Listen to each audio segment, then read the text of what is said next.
Welcome to Digital Marketing This Week. It's July 5th, 2014. Welcome aboard, everybody. Hope for those of you in the States, you had a great July 4th and that your weekend's going well. This is actually brought to you by Seriously Simple Marketing. Of course, if you are an online entrepreneur, as I'm sure that you are, Seriously Simple Marketing is where we're putting a bunch of information out there to sort of help you grow your business. It's going to cover topics such as email marketing, conversions, analytics, some WordPress stuff here and there. And obviously, we'll get better and better with time and with you letting us know what you want to see there. Who am I? I'm actually Chris Mercer. I'm the content developer for Seriously Simple Marketing. I'm also an optimization expert, and that's sort of the daytime job. So that's what I spend my days mostly doing, and that's working with companies anywhere from Silicon Valley startups to online infopreneurs who are selling as much as 8 figures per year in revenue. So it's a good opportunity for us to see what's working in various niches and learn from them, and then obviously take what we learn and apply it here for Digital Marketing This Week, as well as at Seriously Simple Marketing. And of course, I'm the host of Digital Marketing This Week, or what we affectionately call DMTW. And of course, you can just call me Mercer. I don't know if you've noticed that on the emails. If you're part of a notification list, I always sign everything as Mercer. It's because there's always another Chris in the room, and Mercer is just a really nice way to keep it straight. So if you ever see me at a conference, just yell out Mercer, and I'll turn around. Okay, let's go ahead and cover the first part. For those of you who are new to DMTW, we've got 2 parts. The trends, tips, and tools section is where we're going over kind of what's working, what's not, and what's next in the world of internet marketing. And throughout this section, we're going to have links to the blog posts. And of course, if you are already an insider, that is that you've already signed up for a notification list, you will get a link to the replay. In those, there will be some affiliate links where it's appropriate, of course. Most of them will be blog posts, and just going to the blog post, you guys get more information. But if we mention a tool or something like that, we may have an affiliate link, and just want to make sure that we fully disclose that. Next, I mentioned the DMTW Insiders. Now, if you're listening to us live, you are already an insider. If you are part of a notification list, you are an insider. And the difference between the sort of the regular group of people who may catch this on a podcast or watching it on the blog post later or something like that, the insiders get expanded access to a Q&A portion, which is the second portion of Digital Marketing This Week. So in that first portion, we're going to cover some tips and tools, and hopefully everyone can get one really good idea from that. But that next part is really, really powerful. It's where we go over your questions. We can customize answers for your specific situations and help you move your business forward. Now, if you do need to sign up for the Insiders Access, all you do is go to SeriouslySimpleMarketing.com. You'll see an opt-in on the sidebar there, and you can join the notification list for DMTW. Now, if you are an insider, and again, if you're listening to this live, you are, just visit this site at ssm.tips/question. It's going to take you to a form where you can ask your questions. Of course, this is just your name, some details about, and be as detailed as you can. So the more specific you are, the better as to what your particular question is or situation. If it references a website and you don't mind us putting that website live on air, you've got an opportunity to put that in that form as well. Let's go ahead and get started. We're going to talk first about an article that came out just a couple of days ago on Copyblogger. Now, this was actually a survey that they did where they surveyed a whole bunch of bloggers, thousands of bloggers, and they basically were trying to figure out what makes a quality blog. And that's a bar that's been moving all the time, right? So when you're starting out and maybe you just want to do like an affiliate blog, or maybe you have a site like ours where blogging is more of an SEO marketing tactic where you want to get a bunch of organic traffic and kind of the strong play, what defines a quality blog and what does the market see as a quality blog? Well, what they did is they went over a bunch of different metrics and came up with a couple of interesting things that we thought were worth passing along to you. The first is the amount of time that bloggers are spending on each individual post. And there was really two takeaways from this. First is that there are 5.5% of the bloggers, which is a very tiny percentage, obviously. So 5.5% of bloggers were spending over 6 hours per post. So that's the writing, the researching, the editing, the finding of images, all this other stuff. They're putting a lot of effort into that particular post. And they found that most bloggers, which is in this case about 54%, were spending less than 2 hours. So they're just kind of cranking them out. So this begs the question, what do you do with this, right? So how is this useful? Well, you take it and you look at the post frequency, and that is how many times people are actually publishing posts, okay? 44%, about half, publish weekly. So they're taking these posts and they publish at least once a week. 32% every few days. 3% daily, okay, which is every single day. Now, it's very difficult to do every single day and spend 6 hours on a post, unless it's an incredibly successful blog. Or you have a multi-author blog, right, where you've got just maybe a company that hires a bunch of authors to come in and write that. But it's really difficult to do. And then when you look at these other notes, which is about 15% of bloggers actually have a formal editing process, which means they don't just sort of write it, grab some images, publish it, and go. They actually have an editing process that they put in place to actually build out their blog posts. About 5%, 4.9% was the actual number, write about 1,500 words per post. And that's a popular question because years ago, it used to be 350 words was kind of like the way they said, hey, you know what, go out, write 350 words about a specific subject. It's going to be great for your SEO. And it was back then. Now, much, much longer posts are tending to be the topic. This was interesting. Less than 50% actually use multiple images. So you'll see typically you go to a WordPress site, and if you have a blog, you've got that little featured image section, and that's what people fill in. They put in their featured images, and that's it. Nothing else. So about half are using multiple images now, where you've got some body images in there as well. And then about 15%, 14.7 technically, have video on their blog post. Okay, another little interesting takeaway. So what's a blogger to do? If you take all of this down, when it comes to how do you improve your blogging, it's going to come down to this: publish less and write more. So if you, and this is probably good news for those of you who are stressed out about writing blogs all the time, right? And I mean even the ones who are doing weekly, right, who might be doing it once a week and kind of finding that a little stressful. They actually went through and they talked to bloggers, Copyblogger did, and they basically said, okay, well, even bloggers that are writing once a month, it's better to write once a month and have it be an outstanding blog post that has high quality shareable content. And if blogging essentially is, one aspect of blogging, or I'm sorry, one aspect of content marketing, I should say, is blogging. So you'll hear the term content marketing a lot. And blogging is a great way to do that, right? So essentially getting out content to be used for marketing purposes, to get people to visit your site and to take action on purchasing your products or services, or signing up for a list, or whatever your call to action is. And blogging obviously is a tool that can be used for that. So if you spend your time writing better blog posts, even if you're publishing less, you will actually get further. And that makes a lot of sense based on all the changes that we're seeing with Google and their algorithm changes, because they're really focusing on content. They're really focusing on original content. They're focusing on in-depth content. They're focusing on social signals, so that if somebody's out there and they're sharing it on Facebook and they're sharing it on Twitter and Google+, all those are little votes, right, that Google's looking at and putting into their algorithm to determine, is this something that is actually good content? And if it is, it's going to recommend it. It's going to push it up higher in the rankings. So they're looking at all of this different stuff. So the more time that you spend making your post usable and shareable and high quality, the better it's going to be. And that includes things like adding videos, putting in multiple images, etc. Now I'm going to show you just an example of how we are trying to emulate that here over Series of Simple Marketing. So we've got typical blog post. Now we use, again, OptimizePress 2.0 to set up the theme. And so what you've got here is you've got our main feature image, okay? Got the article, and you'll see we do links back and forth to different areas. We've got multiple images that we've created that sort of help support whatever the text around it is. So we're trying to do the multiple images thing. And that, again, that's also to make it sort of usable, from a, or at least entertaining to kind of scroll through. It helps people to because obviously people typically don't read a blog post from top down. They'll scan around, right? So these images can help with that. And we'll get better at targeting the images as we go through it. This is just our first attempt. We've got the Series of Simple Marketing hack, which is kind of like a summary of whatever that post is and actions that you can take. We've got SlideShare slides, and we've got our video that sort of recaps it. So we made slides out of the post, and we went through and made a video. So we've got all of these different multiple angles. Now this isn't necessarily, this part down here where we've got the SlideShare and the video, that's not necessarily saying, okay, what people that are reading the blog need to see these, because it is a bit of duplicate content, right? Because they've already read the blog, so do they really need the slides? But what it's doing is the people who are on SlideShare who see the slides can come here, right? The people who are on YouTube and watching the video can come here and get more information. And to be honest, like occasionally we will actually put additional information in YouTube when we're creating the video, because it's just a lot easier sometimes to, as you're going through and we're explaining what the blog post is about, just like I'm doing now, we can say, okay, well, let me just show you a quick example of how this works. And you can go and put that in the video. And so that makes the videos kind of useful. So that's sort of the take right now. The other thing that we're doing, which this article didn't mention, but I think you definitely should do, is we do authorship. So you can see here, I think we've mentioned this before on previous episodes of DMTW, but you can actually go through, and if you click here, it'll take you to, all about Mercer in this case. All of this is linked to my Google Plus profile, which tells Google that I'm a real person, that I'm authentic, and that I'm claiming the ownership of this content.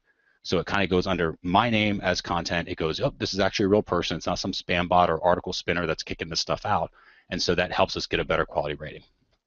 So, okay, let's go ahead and bring back our slide deck and start back at the top here. So again, publish less, writing more, focusing on better quality content. Next, let's talk about inside Facebook. There's been a couple of things we're going to talk about at Facebook this week. It seems like every week we're talking about Facebook, but it's because they change all the time and they are becoming a formidable force in a marketer's toolbox. Now, this one is about some glitches that Facebook is finally admitting to that evidently have been going on for the past month. Now, you may have seen some things like this, and you'll notice there's a bit of a discrepancy here. So first you say, okay, well, this particular post, Facebook tells you, and this is if you're using your Facebook pages, right? Maybe you're doing promoted posts, things like that for your Facebook page. You might see something like this where it says 20 people have reached, and yet there's 198 people that like it. So if it's only reached 20 people, right? If it's only contacted 20 people, how does it have 198 likes and 1,300 shares, right? It should be substantially more when it comes to reach. And so Facebook has basically said, okay, well, we've made a mistake. There's some algorithm updates. This mostly seems to have affected people that have adjusted to the new business pages. And some of you probably were forced to update already to those. If you're using the old pages still, you may not have this issue, but if you're having a new page, you might. So if you see this, again, we found this on InsideFacebook.com. There's a section there. We were reading some comments, and basically somebody said, hey, listen, I talked to Facebook. Here's what they said. This should be updated and fixed on July 7th. So within a few days, you should see these numbers. If you do have a discrepancy that's showing, and a lot of people seem to be, based on comments people are leaving, then just wait a few more days and it should work itself out. So just kind of an FYI on that note. Next up, now I don't know if this is actually DPOM or DPOM or DPOM or how this blog is pronounced, but it was an interesting little post again about Facebook. And this is something that he noticed they were doing when he was browsing on his timeline. And you may have noticed this on yours as well. Facebook is popping up with a, hey, tell us what you think, right? Take a little survey. And what he did is he clicked on the survey and he took some screenshots and sort of show one of them here. And what he did is he clicked on the start now, and then it popped up surveys that look like this. So you've got this, you know, how much do you agree with this statement? This post feels like an advertisement, okay? And then it would show the actual post. Now, Google started doing this years ago.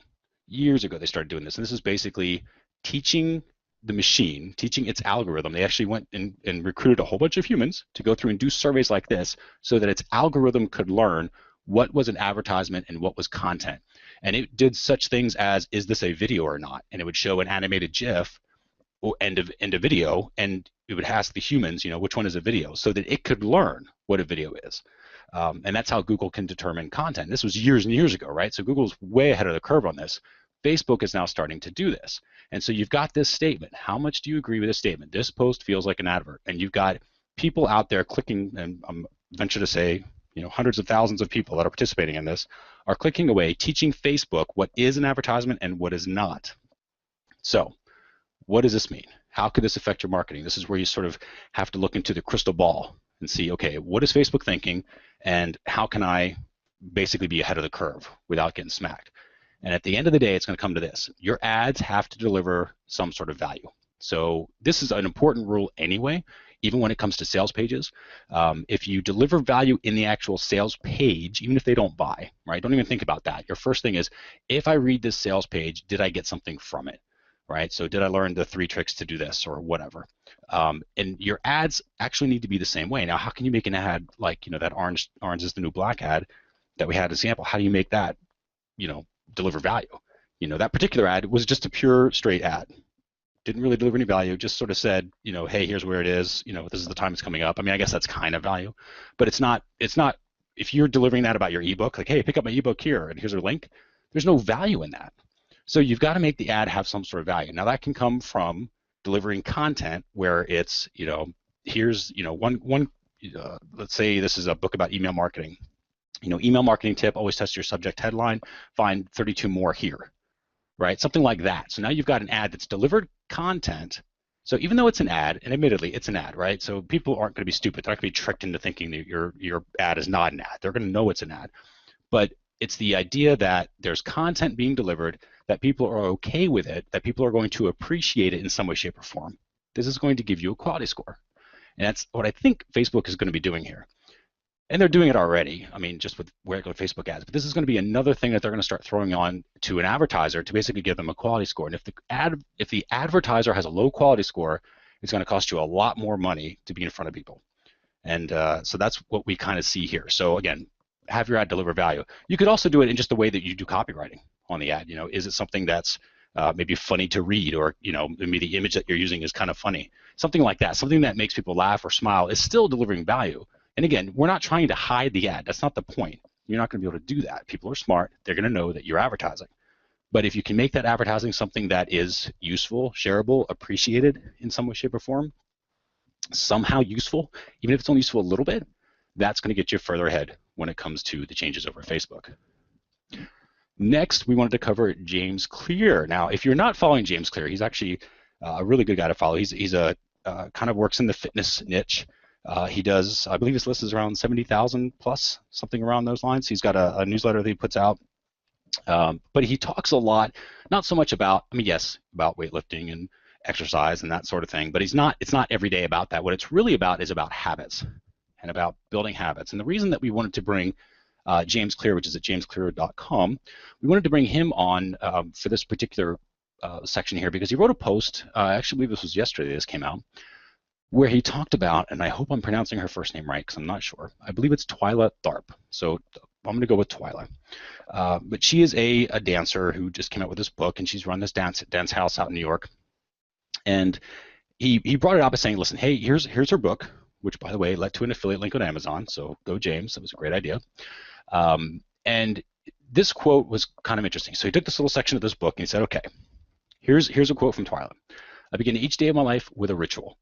I wake up at 5:30, put on my workout clothes, my leg warmers, my sweatshirts, my hat, walk outside my Manhattan home, hail a taxi, tell the driver to take me to Pumping Iron Gym at 91st Street and First Avenue, where she works out for 2 hours. Okay. The ritual, this is her quoting still, the ritual is not stretching and weight training that she goes through at the gym. The ritual is the cab. The moment I tell the driver where to go, she's completed her ritual. Now, why do we bring this up? Because we get asked a lot. We get them in the Q&A. We get people emailing us. We see comments all the time. How do I get started? How do I stay motivated? What do I do next? How do I keep from feeling overwhelmed? Anything along those lines. And this happens all the time. There's so much pent-up frustration that online entrepreneurs go through trying to push themselves to get to this next step, and they have no idea how to move forward, and they get stuck. And a lot of people get stuck in paralysis by analysis. And one of the ways to get out of that is looking at ritual. Okay, it's establishing a success habit. It's establishing a productivity habit, and that starts with a ritual. Now, what makes a good ritual? Most people think it's kind of this. You're going to sit there, you're going to plan, you're going to come up with all your different stuff and think about everything that you've got to do, and then that's sort of the ritual for the day. And if that's what you're thinking, that's not quite what we're talking about here. We're not talking about sitting down and planning out your day. What we're talking about is something that's automated. Like little tiny robots, that's what rituals are. They're little tiny robots that just go through day by day. They just do their little actions, and it requires no thought. It's automatic. And the big hint here is you are already using rituals, right? So it's not that you have to figure out what kind of rituals you need. It's you are already using rituals. So your job now is to go through and find out what your rituals are already, and then determine if they're useful to you or not. So again, you look at what Twyla said in her quote. She wakes up at 5:30, puts on her workout clothes, leg warmers, sweatshirts, hat. No thinking required. This is just automatic for her.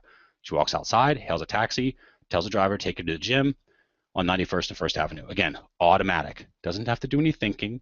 This is important for a number of reasons. Again, we talked about how it's automated. Okay, rituals being automated doesn't require thinking, which means it doesn't require willpower. And willpower is a muscle, believe it or not. They've done lots of studies on this, and it works just like a muscle. And the more that you have to exercise willpower, which essentially is forcing yourself to do something that you're not naturally wanting to do, right? That's really what willpower is. The more that you have to do that, the more exhausted that willpower muscle becomes. And if you have to do it all day long, you will literally be exhausted. You'll be out of willpower, and you've got to recuperate, and you've got to build it back. But if you're using a ritual, which again, mechanical, automated, doesn't require thought, that can actually lead you to a completely different trigger, right? Can trigger a totally different sequence of events, and that's what she's done here. She's basically triggered her day. This whole, I'm going to go to the gym and work out and stretch, do everything that she does with her day to build her life and the way that she wants it. she's used this ritual to do that. And so this ritual has become this center point, this trigger that she's associated with all of this. So what you want to do right now is, if you're going to take a takeaway from this at all, from this particular article, is examine what your rituals are.